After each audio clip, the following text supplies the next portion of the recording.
قیامت کے دن جب میدان قائم ہو چکا ہوگا، ایک بندہ نیکیوں کی اتنی قلت کا شکار ہوگا کہ برائیوں کا پلڑا زمین سے لگا ہوا، نیکیوں کا پلڑا غائب ہو چکا، نظر ہی نہیں آ رہا، اتنی برائیاں، نیکی مل بھی کوئی نہیں ہے۔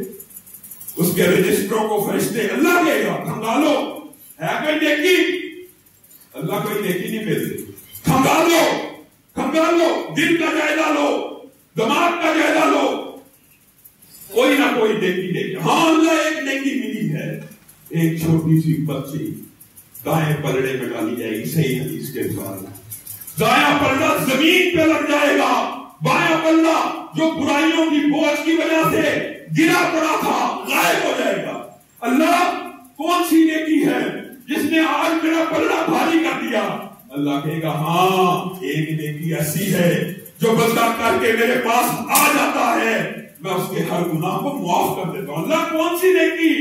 پرچی کھولی جائے گی، اس کے اوپر الفاظ ہوں گے اشہد اللہ الہ الا اللہ۔ اللہ دنیا میں جتنے مرضی گناہ کرتا رہا لیکن دل کے اندر کبھی غیر اللہ کا خیال نہیں آیا، مشکلات آئی کسی کے در پہ نہیں گیا، مصیبتیں آئی تیرے سامنے ہاتھوں کو پھیلایا، بہت بے چین رہا، لیکن کبھی ذہن کے کسی گوشے میں غیر اللہ کا خیال نہیں آیا۔ اور صحابی پوچھتے نبی کریم سے کیا یہ بات امت کو بتا دی جائے؟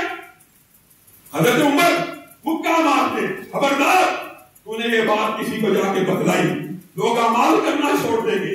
نبی کریم نے کہا نہیں، امت کو شبھی سنا دو۔ کیوں؟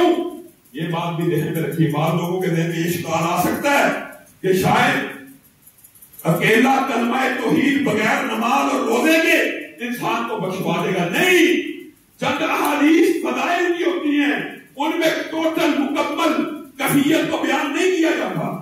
لا الہ الا اللہ انسان کو بخشوائے گا، بغیر اعمال کے بھی بخشوائے گا، کب؟ جب عذاب بھگت لے گا۔ لیکن یہاں پہ جس حدیث کا ذکر موجود ہے وہاں پہ فرائض پورے کرنے والا بندہ ہے، گناہ جتنے مرضی ہیں فرض پورے ہیں اور شرک نہیں کیا، اللہ رب العزت اس کو ایک دن بھی جہنم میں نہیں ڈالے گا۔ یہ اس کے بارے میں راحت أحلام أوهام إن كان ما ضمت يمينك